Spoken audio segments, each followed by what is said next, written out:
أعوذ بالله من الشيطان الرجيم. بسم الله الرحمن الرحيم. السلام عليكم ورحمة الله تعالى وبركاته. الحمد لله رب العالمين، والصلاة والسلام على أشرف الأنبياء والمرسلين وعلى آله وأصحابه وأتباعه إلى يوم الدين. أما بعد، رب اشرح لي صدري ويسر لي أمري واحلل عقدة من لساني يفقهوا قولي. Allahumma aftah alaina futuhal arifin warzuqna fahman nabiyyin. Hadirin dan hadirat yang saya hormati sekalian, pada malam ini saya akan pergi kepada tajuk berikutnya, itu berkenaan dengan sembahyang berjamaah. Apabila dua orang sembahyang bersama-sama dan salah seorang dari antara mereka mengikut yang lain, keduanya dinamakan sembahyang berjemaah. Orang yang diikut di hadapan dinamakan imam, dan yang mengikut di belakang dinamakan makmum. Firman Allah Subhanahu wa taala, "Wa idza kunta fihim fa aqamta lahumus salata faltaqum ta'ifatum minhum ma'aka." Surah An-Nisa ayat 102. Maksudnya,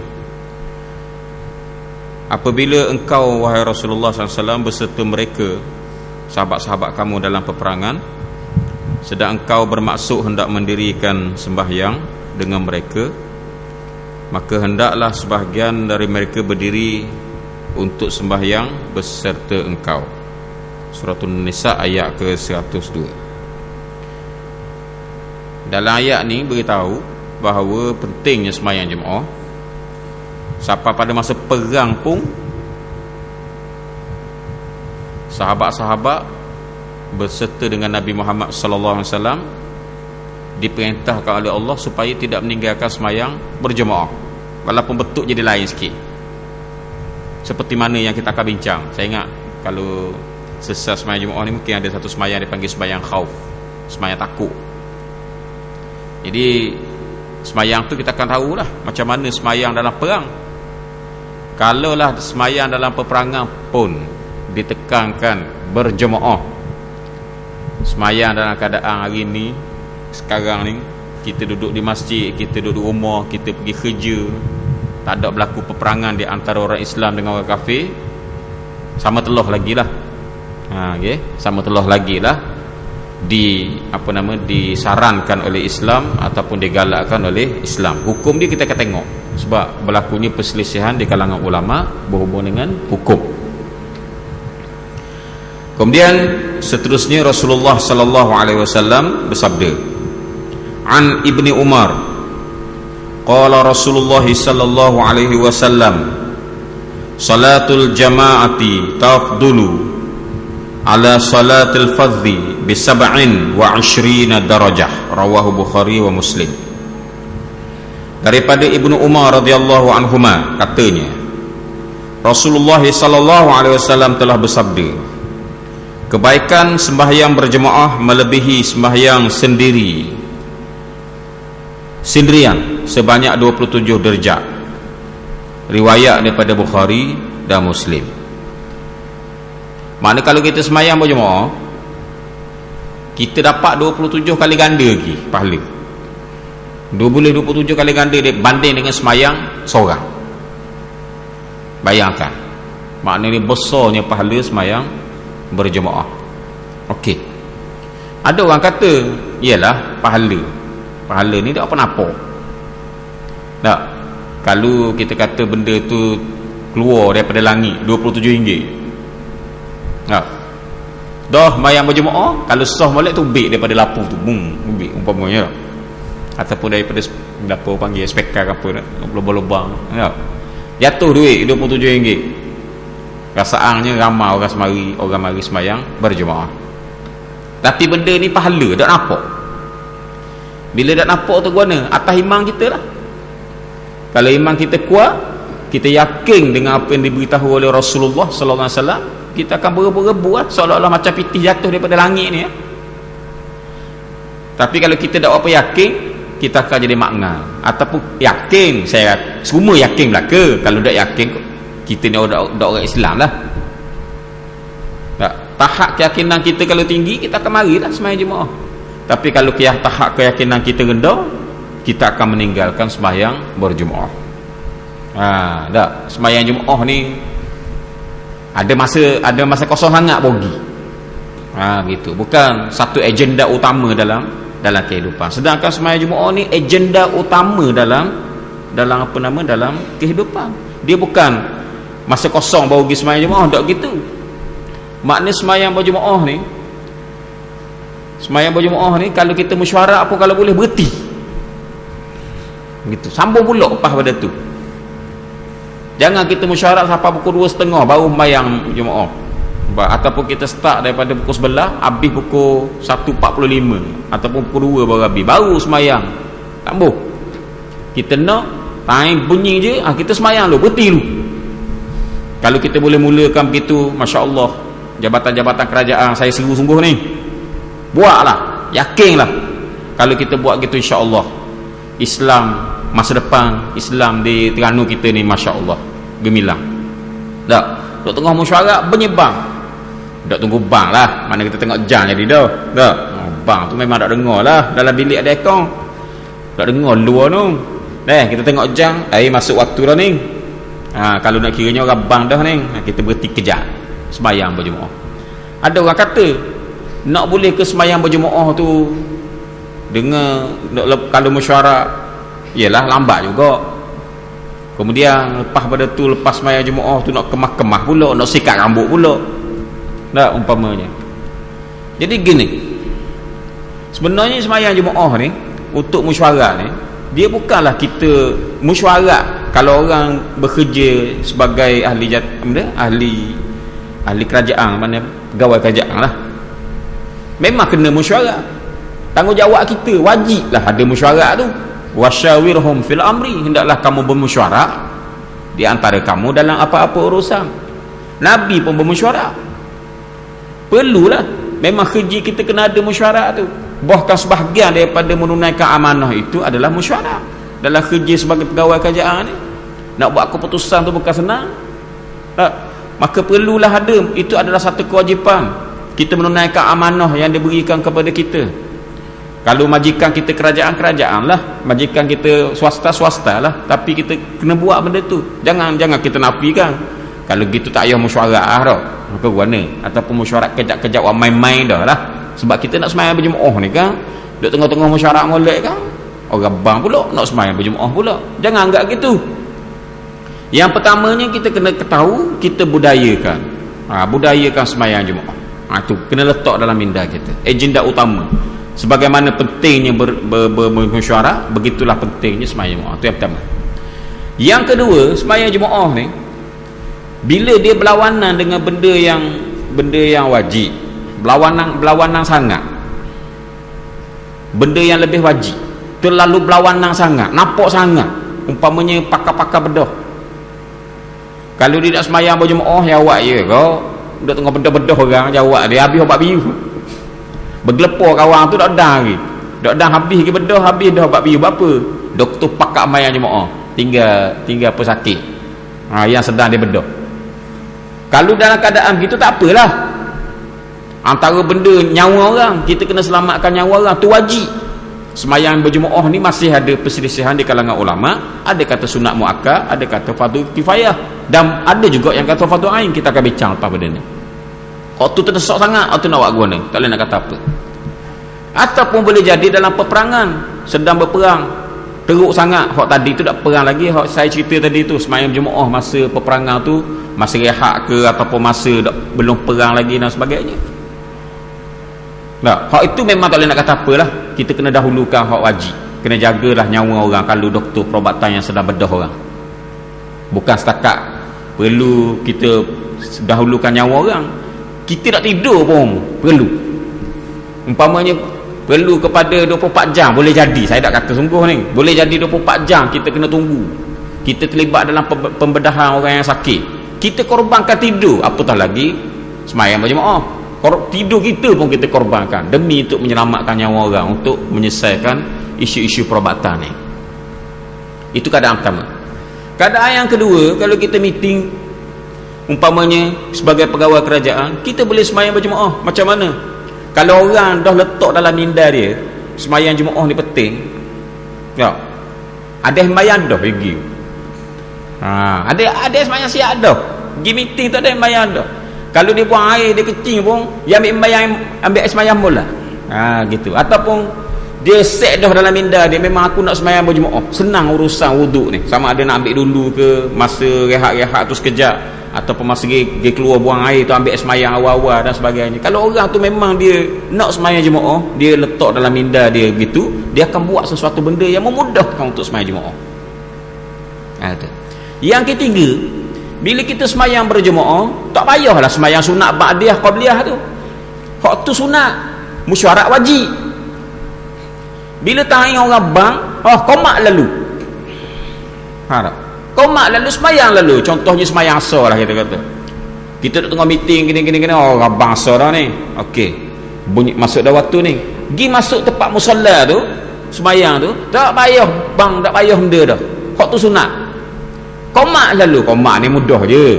Qomat ni hak paling senang lah. Qomat. Lepas tu tak payah semayang sunat qabliyah tu.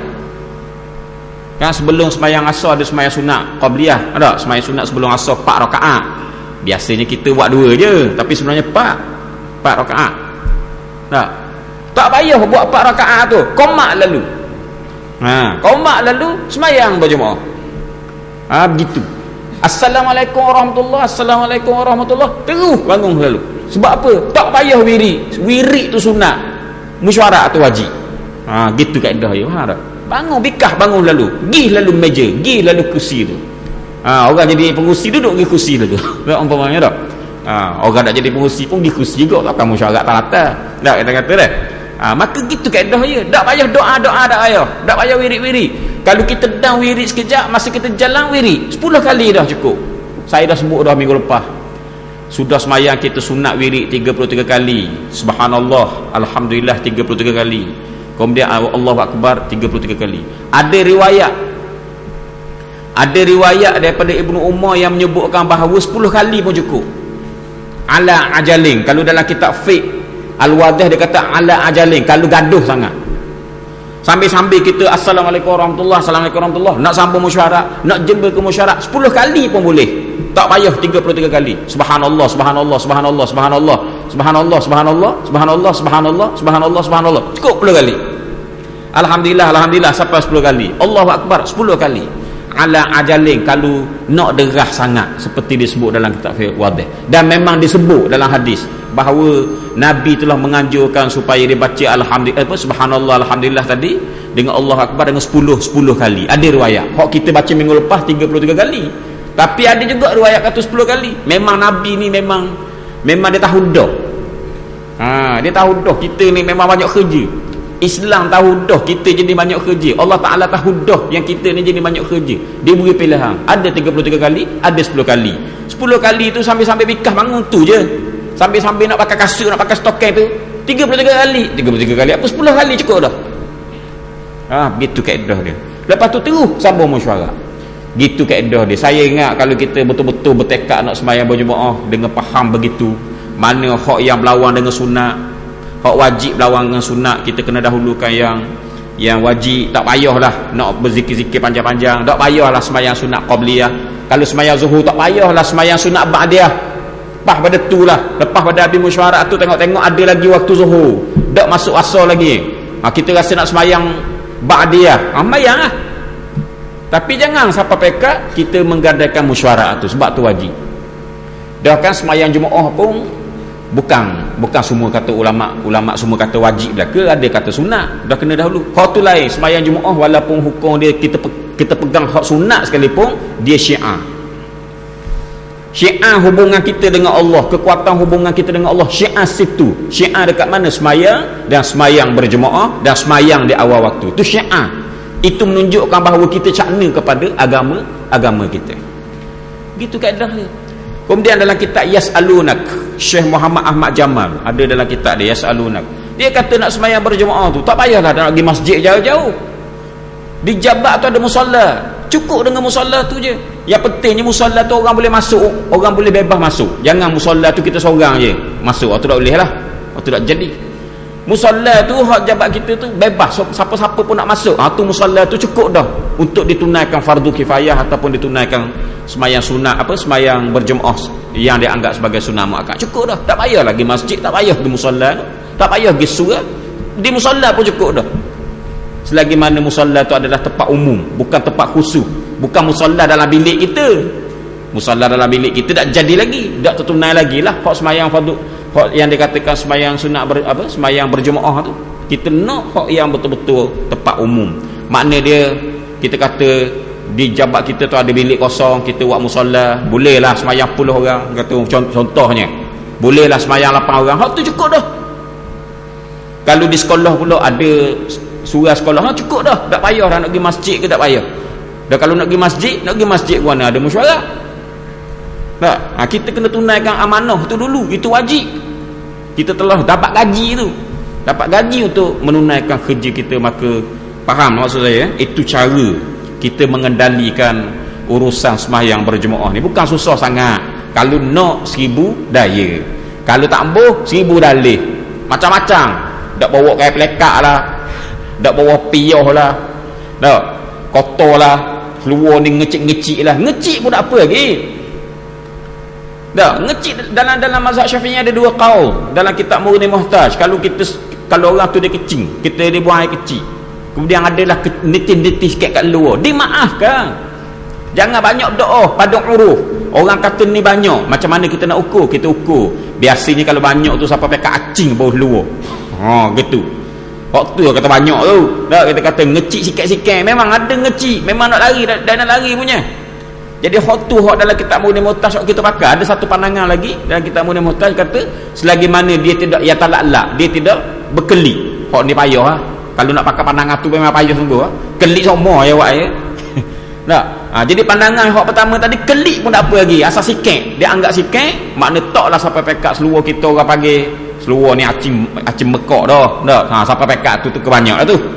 Jadi tak ada apa-apa kita pakai seluar kita.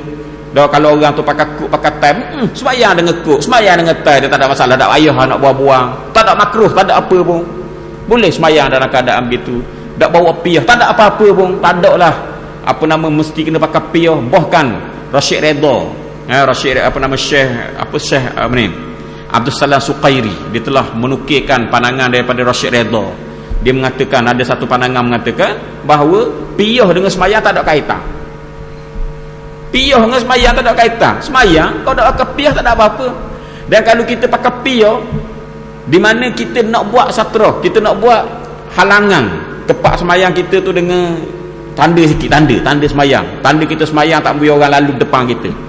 Mana baik kita pakai piyah ataupun kita ambil piyah kita letak depan tu? Lebih baik kita letak piyah depan tu. Maknanya dok lah besar sangat. Tapi kalau ada piyah, pakailah piyah. Begitu. Moleklah adat kita orang Melayu. Bila pergi masjid ada uniform dia sendiri. Tak? Kalau kita pergi kerja ada uniform dia sendiri. Jadi gitu, kalau ada piyah pakai piyah. Tapi kalau contohnya tak apa, tak ada makruh pun tak. Itu tidak ada kaitan dengan semayang. Sebenarnya dia adalah satu bentuk pemakaian. Walaupun begitu, saya tak nafikan perlunya pakai untuk menjadi siqah, untuk mendapat kepercayaan pada masyarakat. Kerana tak pakai piyah, tak panggil ustaz biasanya tak. Begitu kena jagalah. Jadi itu memang saya tidak nafikan perkara itu. Jadi gitulah, saya ulang kalau kita nak, kita akan berusaha 1000 daya. Kalau kita tak ambuh, kita akan dalih 1000 dalih. Begitu dah. Jadilah orang yang pertama, orang yang nak 1000 daya. Cari jalan supaya kita dapat menunaikan sembahyang berjemaah. Jadi lepas pada ni, kalau ada meeting-meeting minta, kalau boh-boh ada, mesti ada boh-boh sini tu. Boh-boh mesyuarat tu ambil perhatian saya cakap ni. Kalau kata boh ada, esok ada meeting, umpamanya royak ke boh, kita cadangkan supaya bila ada jazah kita berhenti, kita semayang kejap. Memang dah mula-mula susah dulu tapi bila dah diterang-terang, kalau boh ada malam ni, boh terang lalu. Semayang ni gini, tak payah doa-doa, boh cakap lalu. Tak payah doa-doa, wirid-wirid tak payah, sambil-sambil pakai stokeng duduk wirid apa dah 10 kali tu dah. Jadi itu makna dia, insya-Allah kita akan dapat tunaikan syiar Islam yang paling besar, yang menunjukkan hubungan kita dengan Allah sangat-sangat rapat. Itu. Kemudian kita baca hadis lagi. An Abi Hurairah anna rajulan a'ma qala ya Rasulullah laisa li qa'idun yaquduni ila al-masjid fasa'ala Rasulullah sallallahu alaihi wasallam an yurakhkhisa lahu fayusalli fi baitihi farakhkhasa lahu, rawahu Muslim. Daripada Abu Hurairah radhiyallahu anhu, sesungguhnya seorang lelaki buta telah memberitahu kepada Rasulullah sallallahu alaihi wasallam bahawa ia tidak ada yang memimpinnya untuk pergi ke masjid, dan ia minta supaya dia dibolehkan sembahyang di rumahnya sahaja. Rasulullah sallallahu alaihi wasallam memperkenankan permintaannya. Ia dibolehkan sembahyang di rumah, tidak usah berjemaah. Riwayat Muslim dan Nasai. Ini kalau orang uzur sangatlah, umpamanya orang buta, dah sikit-sikit je geluh lubang, sikit-sikit ada sokmo hadiah, mana ada sokmo benda kata-kata bila dia pergi masjid juga ada sokmo, jatuhlah begitulah. Rumah dia dengan masjid tu jauh juga. Kemudian rumah dia dengan masjid ada sungai, umpamanya bukan ada sungai sangat macam gada lupuh dan sebagainya dah. Lupuh dan sebagainya, ada seluk dan sebagainya, waktu nak buat guan ni. Kita fahamlah keadaan dia. Allah Taala tak zalim, Islam tidak zalim. Sabda Rasulullah sallallahu alaihi wasallam an Abi Hurairah radhiyallahu anhu anin Nabi sallallahu alaihi wasallam qala laula ma fil buyuti minan nisa'i wa dhurriyyah aqamtu salatal isya wa amartu fityani yuharriquna ma fil buyut bin nar. Daripada Abu Hurairah radhiyallahu anhu telah bersabda Rasulullah sallallahu alaihi wasallam, kalau tidak kerana ada perempuan-perempuan dan anak-anak di rumah-rumah, saya kerjakan sembahyang isyak dan saya suruh pemuda-pemuda untuk membakar rumah-rumah itu serta dengan segala isinya. Makna dia pentingnya sembahyang berjemaah. Tak, mujulah ada orang puan, muju ada budak-budak. Kalau tidak Rasulullah suruh bakar dah orang tak sembahyang, rumah-rumah tak sembahyang berjemaah, tak pergi masjid. Hukum sembahyang berjemaah. Sebahagian ulama mengatakan sembahyang berjemaah itu adalah fardu ain, wajib aini. Sebahagian lagi berpendapat bahawa sembahyang berjemaah itu fardu kifayah. Sebahagian lain berpendapat sunat muakkad, sunat istimewa, sunat yang kuat, yang akhirnya lah hukumnya layak selain daripada sembahyang Jumaat. Menurut kaedah persesuaian beberapa dalil dalam masalah ini seperti tersebut di atas, berkata pengarang Nailul Autar, pendapat yang seadil-adilnya dan sehampir-hampirnya kepada yang betul ialah sembahyang berjemaah itu sunat muakkad. Jadi macam-macam pandangan dia kata. Ada kata sembahyang jemaah ni fardu ain. Berat tu. Fardu ain tu ialah bila sebut fardu ain ni kau tak sembahyang berjemaah, jawab dia dosa. Dan orang yang kata tak wajib, dia kata ni saya sebut saja, bukan saya kata hak ni hak betul. Pandangan hak kata bahawa sembahyang berjemaah adalah wajib fardu ain. Ada dua aliran. Aliran pertama, aliran daripada Daud Az-Zahiri. Dia kata sembahyang berjemaah wajib fardu ain. Siapa-siapa tak sembahyang berjemaah dan tidak ada keuzuran, tak sah sembahyang dia. Ini fatwa dia. Ni kerah tau. Ni daripada siapa ni? Daripada Daud Az-Zahiri, Imam Daud Az-Zahiri. Kerah. Siapa tak sembahyang jemaah tak ada keuzuran, tak sah sembahyang dia. Memang kita tak pakai lah pandangan tu. Kalau kita pakai pandangan tu, hok lah kita tak. Pandangan kedua pula daripada ulama-ulama Hanabilah, daripada mazhab Hanbali, mengatakan bahawa sembahyang jemaah itu adalah fardu ain bagi orang yang tidak ada keuzuran. Dan siapa-siapa tak sembahyang berjemaah, dia sembahyang seorang, sah sembahyang dia, tapi dosa sebab dia tak pergi sembahyang jemaah. Kerana tidak ada keuzuran. Hak ni pun hak juga. Susah juga tu. Pendapat yang ketiga dalam kitab Mughni Muhtaj, mazhab kita mazhab Syafi'i, mengatakan bahawa sembahyang berjemaah itu adalah fardu kifayah. Dan pendapat yang keempat ada juga dalam kitab Mughni Muhtaj, dia mengatakan bahawa sembahyang berjemaah itu adalah sunat muakkad. Dan pengarang kitab Nail Autar, dia lebih bersetuju mengatakan bahawa sunat muakkad. Walau macam mana pun pengarang kitab Mughni Muhtaj, dia mengatakan pandangan yang lebih kuat dalam mazhab Syafi'i adalah fardu kifayah. Okey, fardu kifayah. Bila sebut fardu kifayah, jangan tengok kifayah tu, tengok fardu. Tengok kifayah memang dah. Orang gedor apa lah, tak? Memang dah kita kena tengok fardu wajib. Kifayah tu muncul di kifayah. Kalau tidak kita ni susah juga tu. Okey. Jadi konsep fardu kifayah tu kena faham. Konsep fardu kifayah ni siapa-siapa yang ada kelapangan kena pergi sembahyang berjemaah untuk ditunaikan fardu tadi. Fardu apa nama? Fardu kifayah tadi. Itulah. Nantilah kalau ada perbahasan berkenaan dengan usul fiqh yang berkait dengan fardu kifayah kita akan teranglah. Okey. Jadi itulah hak yang betul-betul dalam kitab Mughni Muhtaj dia kata bahawa yang kuatnya adalah fardu kifayah. Okey. Kena ingat tu fardu kifayah. Tengok fardu, jangan tengok kifayah saja, tengok fardu. Okey. Sembahyang 5 waktu bagi lelaki dan berjemaah di masjid lebih baik daripada sembahyang berjemaah di rumah kecuali sembahyang sunat. Maka di rumah lebih baik bagi perempuan sembahyang di rumah lebih baik kerana lebih aman, mana lebih selamat bagi mereka, bagi orang perempuan. Sabda Rasulullah sallallahu alaihi wasallam, qala Rasulullah sallallahu alaihi wasallam, sallu ayyuhan nasu fi buyutikum fa inna afdalas salati salatul mar'i fi baitihi illa al maktubata. Rawahu Bukhari wa Muslim. Maksudnya, hai manusia, sembahyanglah kamu di rumah kamu masing-masing. Sesungguhnya sebaik-baik sembahyang ialah sembahyang seseorang di rumahnya kecuali sembahyang 5 waktu. Maka di masjid lebih baik. Riwayat Bukhari dan Muslim. Jelas bahawa orang lelaki kena pergi sembahyang berjemaah. Itu lebih baik dalam bab ataupun dalam perkara yang berkait dengan sembahyang fardu.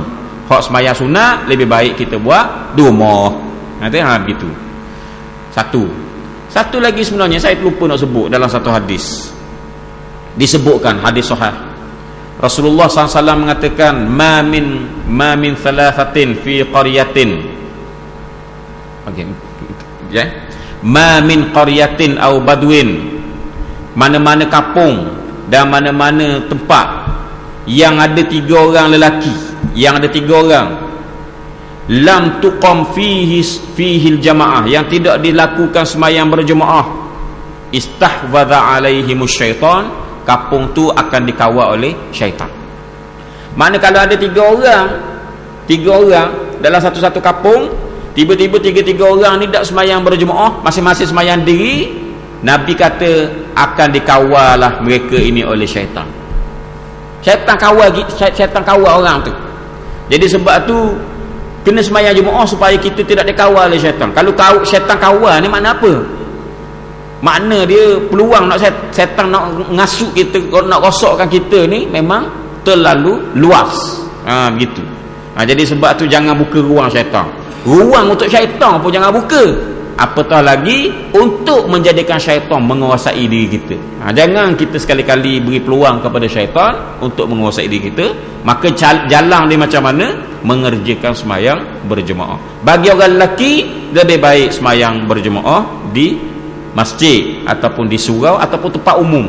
Tempat umum ni maksudnya surau, masjid, kemudian musalla. Jangan di rumah.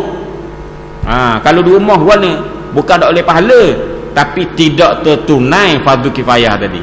Seorang sembahyang rumah dia, satu keluarga sembahyang rumah dia, keluarga A sembahyang rumah dia, keluarga B sembahyang rumah dia, masjid kosong, maka tak habis lagi, dosa lagi penduduk kampung tu.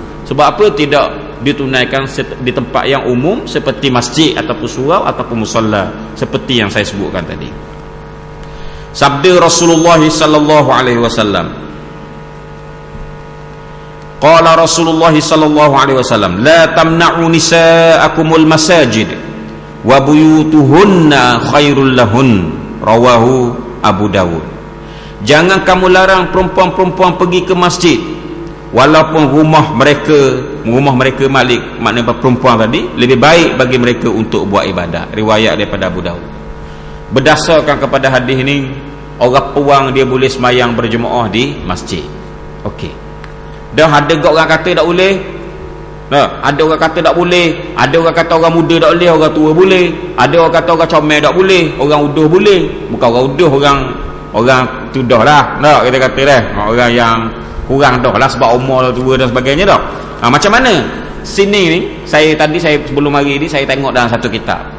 Nama kitab tu kitab Al-Mufassal fi Ahkamil Mar'ah yang dikarang oleh Syekh Abdul Karim Zaidan. Dia menukilkan pandangan-pandangan ulama dan lelaki orang puang semayang berjemaah di masjid. Apa hukum dia sebenarnya? Ni saya nak baca ni. Okey, saya tulis ni.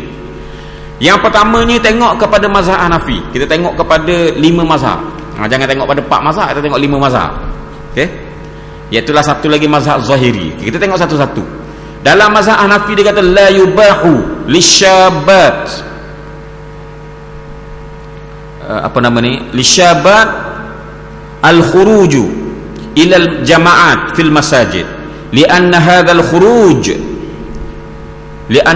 khuruj minhunna sababun lil fitnah wal fitnatu haramun wa ma yu'addil ilal harami haramun. Dia kata adalah tidak boleh bagi perempuan-perempuan yang muda. Dia kata muda ni, dia tak kata comel, dia kata orang muda. Okay? Syabab ni mana perempuan-perempuan yang muda ataupun syawab. Dia boleh belaka, syawab pun boleh juga, syabat pun boleh juga. Mana perempuan-perempuan yang masih muda. Adalah tidak harus kepada perempuan-perempuan yang muda ni al-khuruj ila jamaah fil masjid dia pergi sembahyang berjemaah di masjid. Sebab apa? Sebabnya ialah kalau pergi sembahyang berjemaah itu sababun lil fitnah, boleh terdedah kepada kerosakan. Orang-orang dia itu rosak lah tu. Lepas tu karang tunggu pula 2-3 orang pula tunggu motosikal tu dah umpamanya dah. Sebab apa? Dia muda lagi. Okey. Jadi banyak fitnah kepada orang muda ni, banyak menyebabkan kerosakan, maka tak boleh. Dan macam mana yang kata tak boleh pergi tu? Kata dalam disebut dalam kitab Mufassal ni bagi mazhab Hanafi, wal fitnatu haramun, yang menyebabkan kerosakan tadi boleh jadi haram. Wa ma yuaddi ilal harami haramun, benda yang boleh bawa kepada haram jadi haram.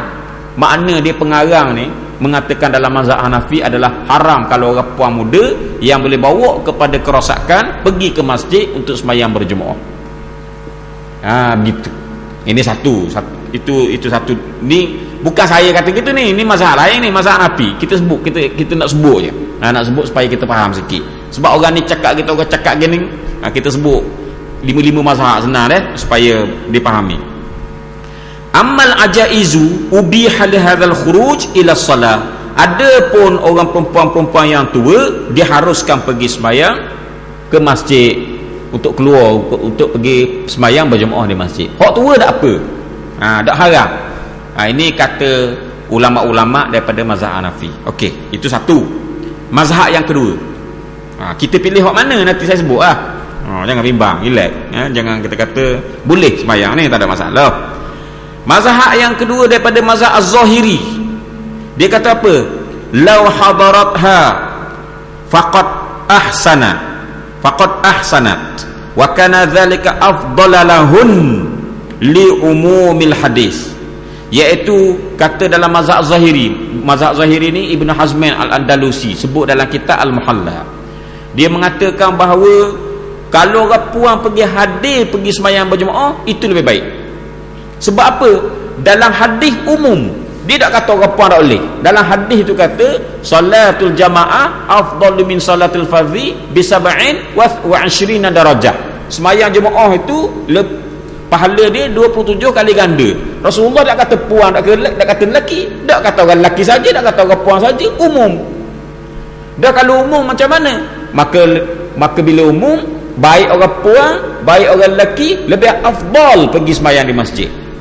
Dalam mazhab Zahiri. Lega sikit orang puan dengar. Dah dia akan hujah pula. Takkan tak pergi masjid, pergi kerja boleh. Jadi bila kita waktu break ni lega sikit. Adalah pandangan begitunya. Nanti saya sebutlah hak mana hak terbaik. Dalam mazhab Maliki dia kata yajuzul mar'ah hudurul jamaah fil masjid idza lam yukhsha alaihi fitnah. Bahawa boleh bagi seorang perempuan, tak kira muda, tak kira tua, tak kira comel, tak kira tak comel. Bukan tak kira comel, tak kira uduh, tak kira comel, tak kira tak comel. Okey. Tu. Dia kata harus bagi perempuan ni hudurul jamaah bil masjid, boleh pergi sembahyang masjid idzan lam yukhsha alaihi fitnah, kalau tidak dibimbangi berlaku kerosakan. Dalam mazhab Maliki pun tenang, relax juga dia ni. Maknanya orang puan boleh pergi sembahyang berjemaah, ada masalah. Syarat dia janji bahawa awak keluar, awak tidak diganggu oleh orang. Selamat. Tak ada lah bila keluar tu gak menyebabkan orang Allah.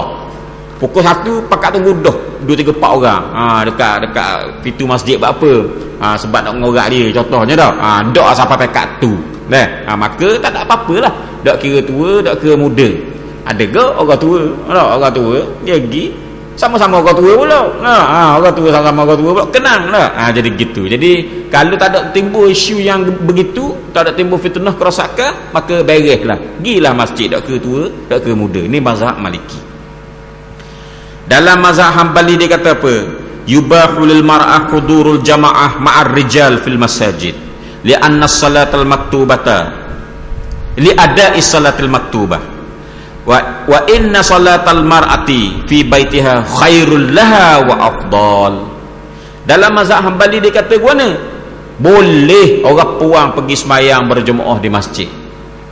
Tak kira lah siapa-siapa, muda ke tua ke, boleh.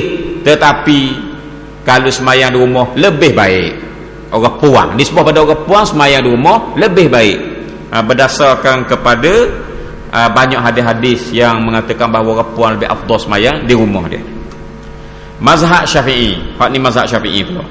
Mazhab Syafi'i kata idza kanat mustahatan kuriha laha hudurul jamaah fil masjid. Kalau orang puang tu masih lagi orang tengok dia orang bernafsu, orang lelaki tengok dia ada nafsu lagi tengok dia, umur berapa dia tak sebut umur.